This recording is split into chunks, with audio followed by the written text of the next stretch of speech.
Amis réfractaires, dans une dernière vidéo, nous avions parlé de la guerre de l'énergie, en disant que cette guerre-là était un peu la toile de fond de la guerre militaire qu'il y avait en Ukraine et qui va peut-être avoir lieu bientôt à Taïwan. On a parlé beaucoup du gaz et du pétrole, mais il y a un élément énergétique dont on n'a pas parlé, c'est évidemment les énergies renouvelables. Pas du tout, pas du tout. On va parler du nucléaire, et notamment de la Russie qui arrive à tirer son épingle du jeu là-dessus. On va donc parler de Rosatom, qui est une immense entreprise d'État russe fondée en 2007. Et bon, Yoann dans la vidéo il va dire Rosatron parce que ça lui fait penser à un robot dans Fallout. Mais bon, c'est pas de sa faute, il est cancer ascendant scorpion.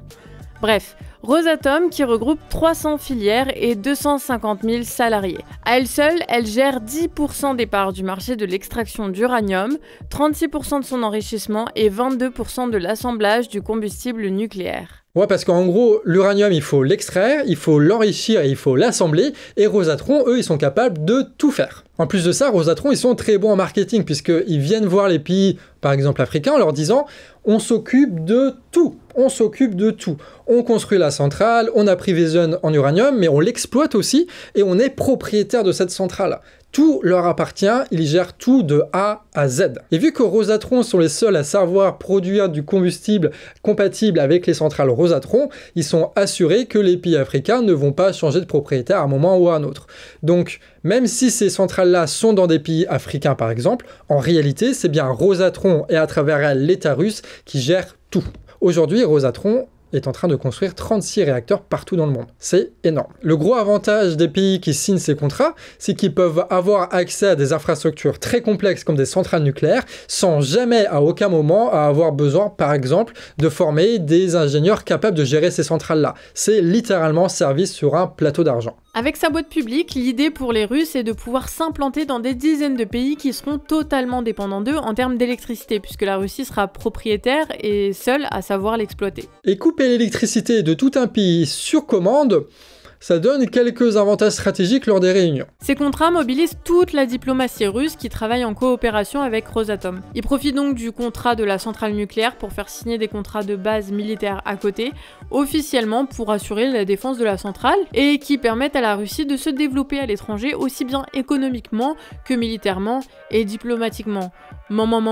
Donc incontestablement, Rosatom sont les leaders sur le marché du nucléaire. Et c'est quand même plutôt une bonne chose pour eux, puisque avec toutes les complications, dirons-nous, du gaz et du pétrole et l'augmentation du prix du baril, le nucléaire va très probablement redevenir à la mode dans quelques années. Et la guerre en Ukraine va aussi servir un peu de stress test diplomatique à tous les pays du monde, comme on l'a dit dans nos précédentes vidéos, qui fait que chaque pays va avoir peut-être tendance à choisir un bloc ou un autre. Et du coup, énormément de pays africains vont se dire bah, on va pas aller vers les États-Unis, donc on va aller vers la Russie. Ok, on n'est pas propriétaire, machin, tout ça, mais au moins on a les infrastructures et il n'y a pas les politiques coloniales et très, comment dire, d'austérité un peu nulle qui détruisent les pays que le FMI impose, et du coup ils vont plutôt aller vers ça. Et quand je dis ça, c'est pas genre une opinion politique ou une analyse qui est sortie de je sais pas d'où, hein. C'est véritablement ce qui est en train de se passer. Énormément de pays africains dégagent les Français, les États-Unis, etc. pour aller plus vers du côté de la Chine et de la Russie. Bref, beaucoup de ces pays vont choisir des centrales Rosatom pour toutes ces raisons, surtout qu'en face, la proposition états-unienne, elle est un peu pourrave. Enfin, pourrave, ça fait pas très sérieux de dire pourrave. On va plutôt essayer de jouer les intellectuels, c'est important quand même de bien présenter. Les États-Unis, par les contradictions qu'impose leur modèle capitaliste, ont été contraints de délaisser leur entreprise nucléaire qui sont du coup devenues totalement pourraves. C'est mieux là, non? Mais ça n'a pas toujours été le cas. À la belle époque, en 70, les États-Unis, ils étaient à l'origine de 8 projets de réacteurs sur 10 dans le monde.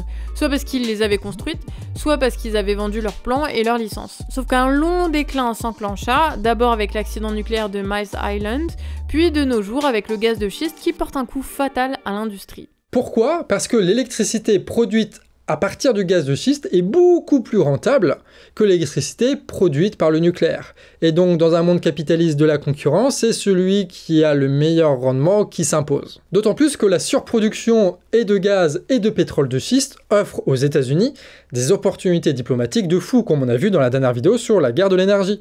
Parce que ils vont pouvoir inonder des marchés, tout ça, surtout que, comme par miracle, tu as le marché européen et du gaz et du pétrole qui s'est libéré, et du coup, c'est une opportunité que les États-Unis doivent saisir, et ils peuvent le faire avec le gaz et le pétrole, et pas du tout avec le nucléaire. Donc ils délaissent le nucléaire et partent sur le schiste. Ils ont tenté un revival il y a pas longtemps avec l'histoire folle d'Alstom racheté par General Electric après des menaces de prison et tout le bordel. Un rachat qui leur a permis de choper nos usines et notre techno de turbine indispensable aux centrales nucléaires. Donc à défaut d'avoir relancé leur propre industrie du nucléaire, ils ont flingué la nôtre. Du coup ça laisse les portes ouvertes à toute l'industrie du nucléaire russe à conquérir les marchés africains et asiatiques. À un moment donné, si vraiment stratégiquement on est aussi pour faut pas s'étonner si notre hégémonie prend fin. Une industrie nucléaire états-unienne qui a d'ailleurs besoin de l'uranium enrichi de Rosatom pour fonctionner et qui se prend dans les dents les conséquences des sanctions occidentales. C'est là où tu te rends compte que les États-Unis c'est juste un gros conglomérat de lobbies aux intérêts contradictoires. On ne peut pas satisfaire à la fois le lobby du nucléaire et à la fois le lobby du gaz, et quand il y a un conflit comme ça entre les lobbies, c'est celui qui a les meilleurs arguments qui gagne et celui qui arrive à dépenser le plus d'argent dans la corruption. Ça compte aussi. Et donc pour l'instant, c'est évidemment le lobby du gaz qui l'emporte haut la main pour des raisons économiques et diplomatiques qu'on a vues. Bref, ça c'est pour les États-Unis. Il reste un acteur là-dedans, c'est la Chine. Moins bien organisé mais en pleine croissance, le nucléaire chinois lui aussi se développe. La Chine a par exemple acheté les mines d'uranium de la Namibie qui possèdent à elle seule 9% des réserves mondiales. Elle a acheté l'uranium de la Namibie. Tu vois, c'est pas elle a acheté de l'uranium à la Namibie, c'est elle a acheté l'uranium de la Namibie. Tout l'uranium, tout d'un coup, comme ça, hop. Ce cas-là, c'est un autre exemple de comment fonctionne l'impérialisme chinois et russe. Ils construisent partout dans le monde des infrastructures liées aux énergies, au transport et à l'industrie. Des infrastructures dont elles financent la construction et qu'elles exploitent notamment grâce à ces nouvelles routes de la soie.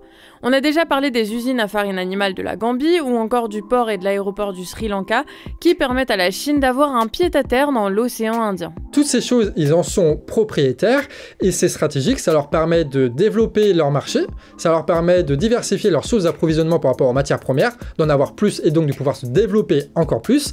Ça leur permet d'installer, comme on a dit, des bases militaires et des bases diplomatiques un petit peu partout dans énormément de pays africains, puisque tu as la culture chinoise du coup qui vient avec les investissements chinois. Et ça leur permet aussi de développer des marchés intérieurs à l'intérieur de pays africains qui vont après, avec ce pognon-là, acheter des marchandises chinoises. Donc la Chine va pouvoir trouver des nouvelles opportunités, donc produire encore plus, donc se développer encore plus. Et après, j'imagine qu'ils gagnent le jeu du capitalisme, à un moment donné, j'imagine que c'est ça. Pour le FMI, on verra dans une prochaine vidéo, vu que Le Monde Diplomatique a sorti un article là-dessus, pourquoi est-ce que c'est de la merde et pourquoi plus personne n'en veut. Mais la Chine, elle a plus de mal à exporter ses centrales, en partie dû aux sanctions états-uniennes de l'ère Trump. Seul le Pakistan va accueillir ses centrales. L'extension de la Chine qui est en concurrence directe avec l'extension de la Russie, et oui. La Russie qui investit beaucoup en Afrique et qui a chopé elle aussi des mines avec la Tanzanie et le Mozambique. Ils ont aussi dégagé les Français du Mali. La Russie et la Chine se sont même frités pour l'uranium en Mongolie et c'est la Russie qui a raflé les contrats en échange d'un alignement de la dette mongole envers elle. Ce qui montre aussi que l'alliance russo-chinoise, elle est pas artificielle, mais elle est de circonstance, tu vois. C'est parce qu'il y a des tensions, parce qu'il y a des menaces, etc., qui se mettent ensemble, alors qu'en réalité, ils sont en concurrence sur plein d'autres domaines. Donc ça montre bien que cette vision des blocs, avec le bloc états-unien d'un côté et le bloc russo-chinois, c'est pas une fatalité. Tout comme le fait que nous, en France, on n'a pas du tout les mêmes intérêts que les États-Unis, on l'a bien vu, et du coup, rien ne nous oblige d'être en bloc avec eux. La Russie, c'est pareil. Donc, rien ne nous oblige à faire des guerres impérialistes. Donc, il y a la paix qui est possible. Surtout qu'on le rappelle, et que c'est très important de le dire, c'est que la majorité des pays aujourd'hui sont non alignés. Ils ne veulent ni faire la guerre à la Russie, ni faire la guerre aux États-Unis.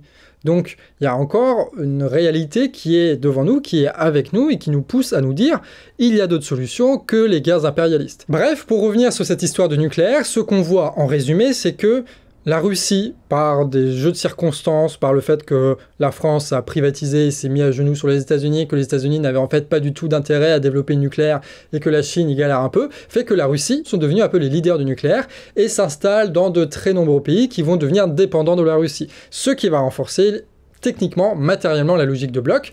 Et c'est bien dommage. C'est là où tu vois qu'un multipolarisme, opposé au bipolarisme qu'on essaye de nous vendre, tu vois, avec deux blocs. Non, là, il faut qu'il y ait plein de blocs partout qui permettent de créer des codépendances avec énormément de pays et que ça devienne très compliqué, en réalité, de faire affronter des superpuissances puisqu'elles sont trop dépendantes les unes des autres. Bref, c'est tout ce qu'on va dire à la conclusion, on va pas répéter tout ce qu'on a dit dans la vidéo sur la guerre de l'énergie et la vidéo sur la guerre entre l'USA et la Chine. J'ai réécrit à peu près la même conclusion, je vais pas la répéter, ça sert à rien. On va voir ces deux vidéos, elles sont en description. Tu trouveras en description aussi le lien pour notre financement qui dure encore pendant quelques jours, quelques semaines, ça dépend quand on publie cette vidéo. Mais en tout cas, c'est avec ce financement-là qu'on va réussir à tenir le niveau pendant un an, et c'est avec cet argent-là qu'on va continuer du coup à faire ce genre de vidéos qui sont bien plus intéressantes que toutes les déclarations réunies des membres du gouvernement français, ce qui n'est pas un exploit fondamental, mais qui est toujours ça de prix. Sur ce, des bisous, et à la prochaine.